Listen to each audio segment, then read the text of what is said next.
Il y a une histoire intéressante. Un moine qui, par suite de sa mauvaise santé, n'avait pas pu suivre une vie très austère, témoignait cependant une grande joie à son lit de mort. L'abbé, en ayant demandé la raison, il répondit « Je n'ai jamais jugé les autres, même quand j'avais à en souffrir.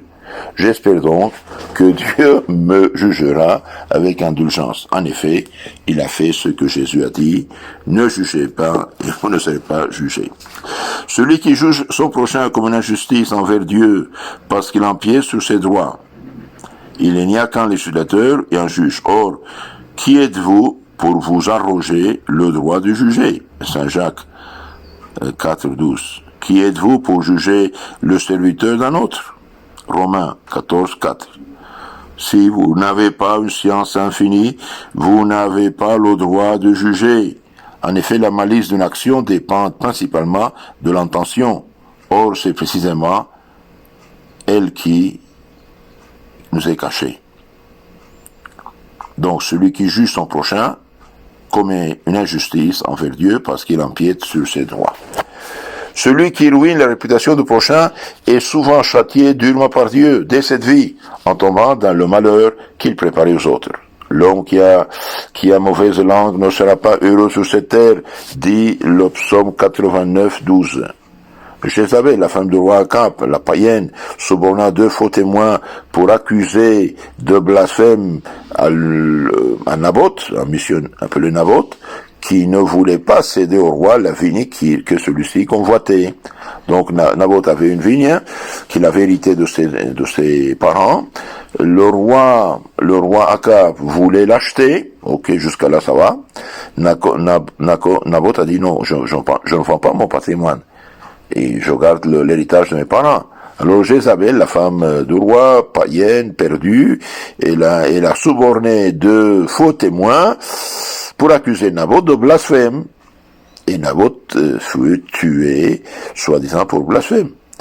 Eh bien, le châtiment fut terrible. Le nouveau roi, la fille à Jézabel, la fille précipitée par les fenêtres du palais, et foulé aux pieds des chevaux, et les chiens dévorèrent sa chair. 3e livre des rois, 21. C'est comme ça. Donc, quand on accuse faussement le prochain, eh bien, cette accusation, on la paye, voilà. Saint Grégoire d'Antioche était l'objet de la haine du gouverneur de Syrie, Astérius. Celui-ci excita le peuple contre l'évêque, au point qu'il ne pouvait plus sortir dans les rues sans qu'on l'insultât ou lui jeta des pierres ou des immondices. On l'insulta même en plein théâtre. Sur les plaintes de l'évêque auprès de l'empereur, Astérius fut destitué, mais quelque temps après, il fut rappelé à son poste. Bientôt après, il célébra son mariage, qui donna lieu à des fêtes populaires solennelles. Mais, la même nuit, un tremblement de terre renversa une multitude de maisons et de palais. 2 tiers de la ville étaient en ruine et 60 000 personnes avaient péri, parmi lesquelles le gouverneur et son épouse. Donc, quand on calomnie, quand on insulte, quand on fait du tort, eh bien, ça retourne contre nous-mêmes. Voilà, 60 000 morts en Antioche. Ça, c'est dans les années entre 300 et 400. Généralement, on est atteint du malheur que l'on préparait pour les autres. Sainte Élisabeth de Portugal, morte en 1336, avait un page qui distribuait ses aumônes. Un page du roi conçu de l'envie contre son compagnon et profita d'une chasse pour le calomnier auprès de son maître. Le roi se fâcha et se rendit aussitôt chez le maître d'un four à chaud et lui dit « Demain, je vous enverrai un jeune homme qui vous demandera si les ordres du roi sont exécutés.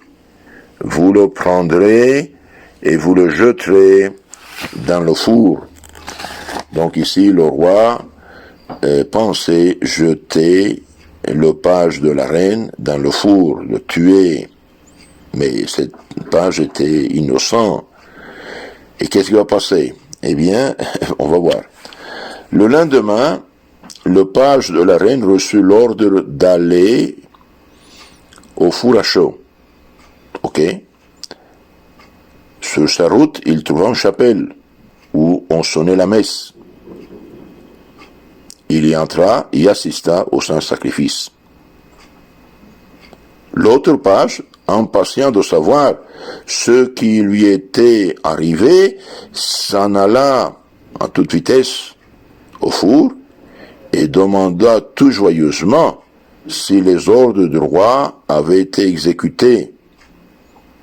Il avait à peine parlé qu'il était déjà dans la fournaise, et quand le premier arriva, les valets attendaient leur récompense. On se figure la terreur du roi quand il apprit cet événement. Celui qui creuse une fosse à autrui, il tombe souvent soi-même. Psaume 7:16. Les injures et les outrages sont aussi punis par les tribunaux séculiers. Donc ici, le page envieux, méchant, menteur, il accuse l'innocent, et le roi voulait se venger, pensant qu'il avait dit la vérité. Eh bien, le châtiment est tombé sur le mensonge, il a été brûlé dans le four. Et l'autre, qui était pieux, il était honnête, eh bien, il a été sauvé. Igual que Joseph en Égypte, quand il a été accusé par la femme de Potiphar. Bon, il est parti à la prison, mais de la prison, il est sorti prophète quand même. Une autre raison qui nous pousse à ne pas blesser la réputation du prochain, en plus de celui qui juge durement son prochain sera sévèrement jugé par Dieu, celui qui juge son prochain comme l'injustice, comme une injustice envers Dieu parce qu'il empiète ses droits, celui qui ruine la réputation du prochain est souvent châtié durement par Dieu dès cette vie en tombant dans le malheur qu'il préparait aux autres.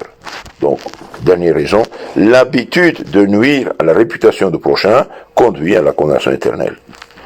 La poule ne donne pas toujours un indice certain de la gravité de la maladie. Le poule ne donne pas toujours un indice certain de la maladie, mais l'aspect de la langue, oui.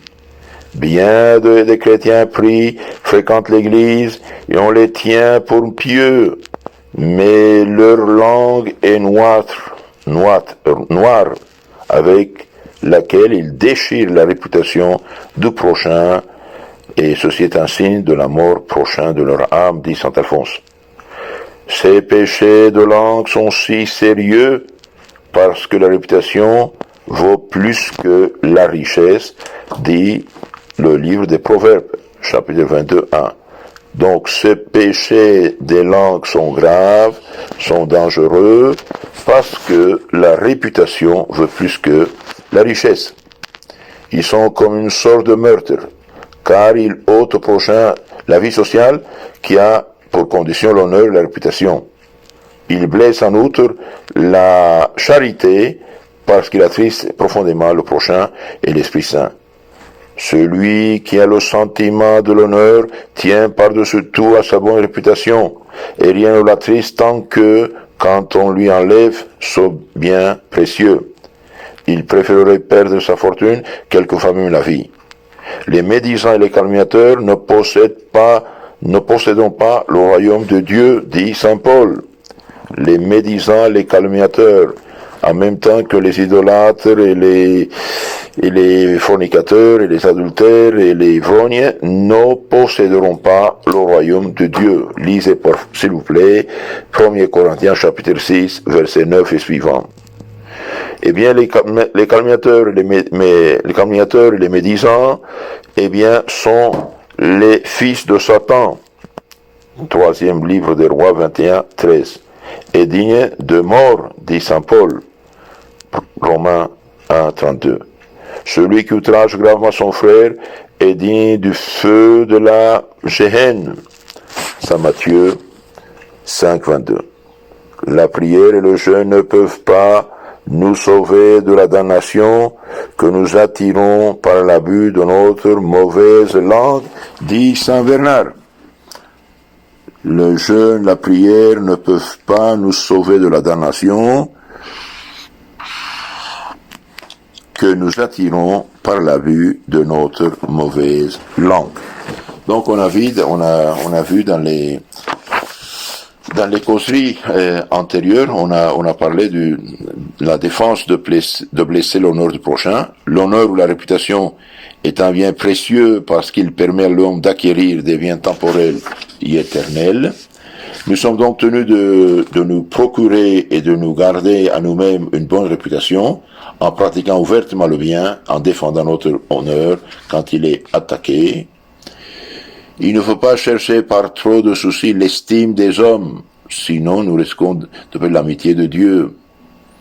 Nous sommes ensuite tenus d'omettre tout ce qui blesse la réputation du prochain, le soupçon, le jugement téméraire, la médisance, la calomnie, l'injure, l'accueil favorable aux propos contraires à l'honneur du prochain, la charité.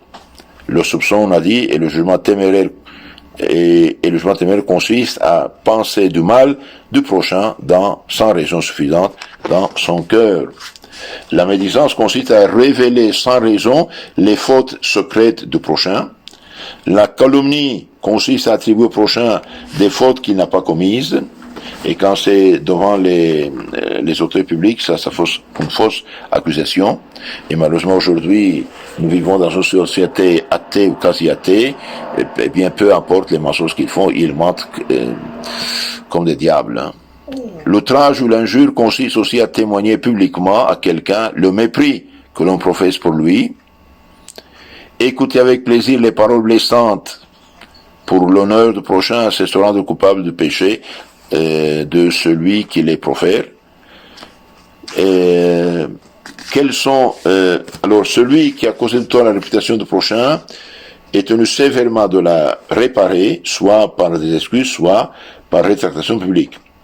Quels sont, résumé de tout ce qu'on a dit, quels sont les motifs qui doivent nous détourner de blesser la réputation du prochain?